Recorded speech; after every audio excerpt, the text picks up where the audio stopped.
একটি গুছালো পরিবারকে কিভাবে ধ্বংস করা, ডিস্ট্রয় করা হলো, আজকের এই ভিডিওতে সম্পূর্ণ বলবো। ভিডিওটা সম্পূর্ণ না দেখলে কেউ বাজে কমেন্ট করবেন না। একটি পরিবারের 3টা সন্তান নিয়ে চলছিল। এই পরিবারের কর্তা এবং গৃহিণী, তাদের 2টা লক্ষ্য ছিল। গৃহিণীর যে প্রথম লক্ষ্য ছিল, আমার সন্তানদেরকে লেখাপড়া করাবো, মাদ্রাসায় পাঠাবো, স্কুলে পাঠাবো, এবং আজ থেকে 5-7 বছর বা 4-5 বছর পরে আমার সন্তানদেরকে বাহিরে কোনো মিডিল ইস্টে পাঠিয়ে দেব। তারপরে আমার সংসারটা ইনশাআল্লাহ ধীরে ধীরে ঠিক হয়ে যাবে। আর আমার ছেলে সন্তানকে মিডিল ইস্টে পাঠানোর জন্য আমি আমার আত্মীয় স্বজন থেকে টাকা নেব। আমার যেহেতু টাকা নাই, 1 টাকা লাগবে না। এই জন্য এই বাড়ির যে গৃহিণী, উনি ওনার পরিবারের সাথে যোগাযোগ রাখা এবং তাদেরকে বলা যে আমার সন্তানদেরকে আপনারা কোনো মতে বা কোনো কষ্ট করে মিডিল ইস্টে পাঠিয়ে দিবেন, আমার সংসারটা যাতে কোনো মতে দাঁড়ায় যায়। এই গৃহিণীর এই লক্ষ্যে সন্তানদেরকে লেখাপড়া যা যা করার করতো, আর কষ্ট করে সংসারটাকে সামনের দিকে নেওয়ার চেষ্টা করতো।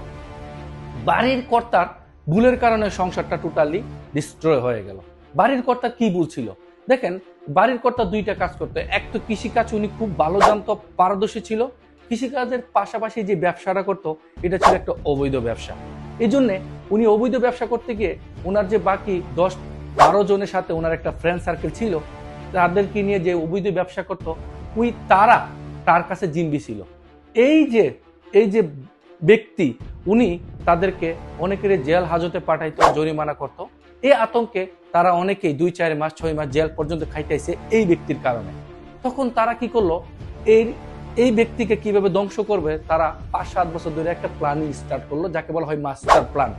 আর তারা এই ব্যক্তিটাকে ধ্বংস করার জন্য তার সাথে ভালো ক্লোজলি ফ্রেন্ড হয়ে গেল, এমনকি তার কথা মতো উঠা বসা শুরু করলো। এটা হলো প্রথম পক্ষ।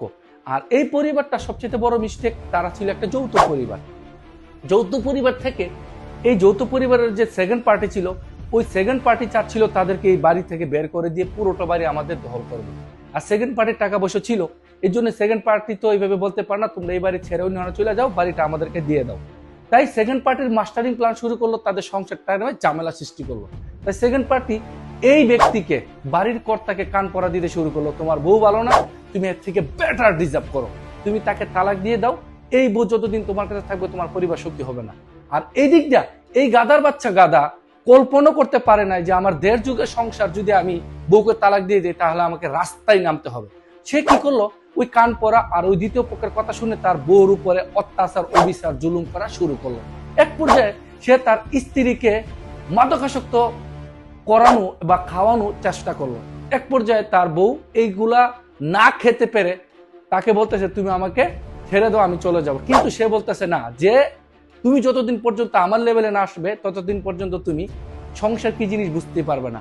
আর সে এই কাজটা করাচ্ছে তার দ্বিতীয় পক্ষের কান পড়া শুনে। আচ্ছা, এদিকে কি হলো, হঠাৎ করে তার স্ত্রী তাকে তালাক দিয়ে চলে গেল।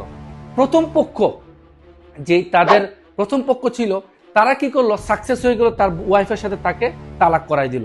এই ব্যক্তি বলতেছে তাদের দ্বিতীয় পক্ষের থেকে, তুমি আমার প্রপার্টিস যা কিছু আছে সবকিছু নিয়ে নাও, যতটুকু টাকা তুমি দিবা তাতে আমি সন্তুষ্ট।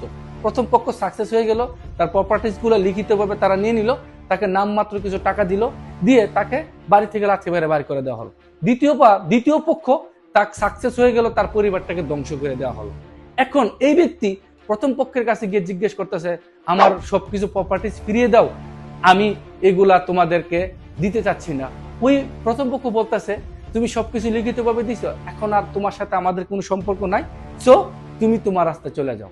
এদিকে কি হলো, এই পরিবারটা কি হলো, উনার যে বাড়ির গৃহিণী ছিলেন, উনি উনার পথে চলে গেছেন, কিভাবে আসেন উনি জানে। আর এদিকে এই বাড়ির কর্তা, উনি সন্তানদেরকে নিয়ে এমন একটা অবস্থায় ছিল, বর্তমানে আছে যে একটি সন্তান স্টেশনের মধ্যে ভিক্ষা করা অবস্থায় দেখা যাচ্ছে, আর দ্বিতীয় সন্তান না খেয়ে মনে হচ্ছে যে কোনো এক আফ্রিকা দেশের শিশুদের মতো হয়ে গেছে। আর এই যে বাড়ির কর্তা, উনি বর্তমানে নেশা করে বিভিন্ন জায়গায় পড়ে থাকে।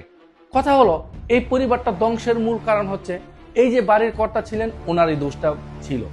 এখন এই পরিবারটা টোটালি ডিস্ট্রয় হয়ে গেল, ধ্বংস হয়ে গেল।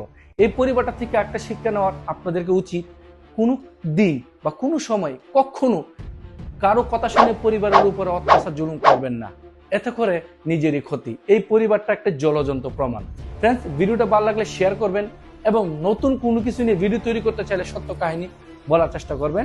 অবশ্যই আপনার এই সত্য কাহিনীটাকে নিয়ে একটা ভিডিও তৈরি করবো। ভালো থাকবেন আজকে এই পর্যন্ত। আল্লাহ হাফেজ।